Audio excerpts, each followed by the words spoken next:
As a parent, one of our biggest worries are our kids' future. How are they going to turn out? Are they going to go to college? Will they be able to afford this? Are they going to get married? Are they going to stay on the right path? You know, we have all these worries, and which is so normal. But one ayah that I want to reflect on today, since it's Friday, which is Surah Al-Kahf, ayah 82, it helped me a lot when I learned about the benefit of taqwa through that ayah. You remember, if you know about the surah, Allah subhanahu wa ta'ala told us about the incident of Musa alayhi salam and Al-Khidr. So one of the incidents was that Al-Khidr fixed a wall that was about to collapse, even though the people that lived in that town didn't show them hospitality. So Musa alayhi salam wondered why Al-Khidr did that. Later on, after they were done, Al-Khidr explained to him that underneath that wall there's a treasure that belonged to 2 orphan boys, and their father was a righteous man. And through Allah subhanahu wa ta'ala's mercy, He preserved their wealth until they reached to an age of maturity. So if you listen to the tafsir of that ayah, you listen to scholars talk about it, explain it, you will even hear some scholars will say it's not just the father, but the grandparent of the boys were righteous.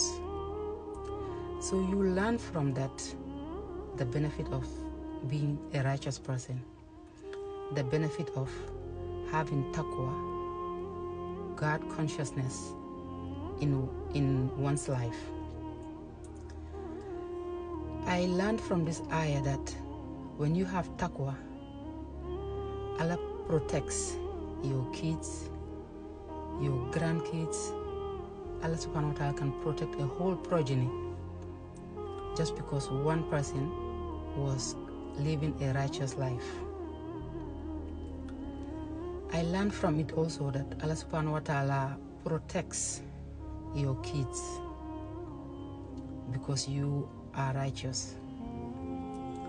Allah subhanahu wa ta'ala also shows mercy to the surrounding you are. Around wherever you are, Allah subhanahu wa ta'ala shows mercy around those people. So many benefits of one having taqwa, not just in this lifetime also, but even when you depart from this world, Allah subhanahu wa ta'ala can protect your progeny due to one's being righteous. So I think about it, I reflect, I'm like, look at how when sometimes people are living, how busy they are working hard. I'm going to work hard because I want to leave this for my kid. I want to leave this for my children. I want to have them, I want to build houses for them. I want to buy each one of them cars. I want to leave this amount of money in these savings. I'm going to save this just in case I'm gone. So when I'm not here, they will survive. If we pause and just think about how many families are breaking ties due to inheritance that their parents or grandparents left. How many families are suffering due to people taking their wealth and not sharing the inheritance the right way? Why is that happening? Lack of taqwa. So it's good to leave all those stuff, the worldly materials. Yes, if you have it, yes, leave it. But what if you leave those worldly materials also with taqwa for your kids? Because if they have taqwa, it will not be an issue, it will not be a problem for them to do the inheritance. Because they will fear Allah subhanahu wa ta'ala, they have God consciousness, so they will do it the right way that the Quran and the Sunnah taught us. So it also teaches us that taqwa is the best legacy to leave for your kids. Taqwa is the best gift to leave for your kids. Because when you are not here anymore, Allah subhanahu wa ta'ala will protect them. Allah subhanahu wa ta'ala will preserve the wealth. Allah subhanahu wa ta'ala will show mercy to them. So this ayah always comes to mind. It always motivates me to do good, to be better, to live a righteous life.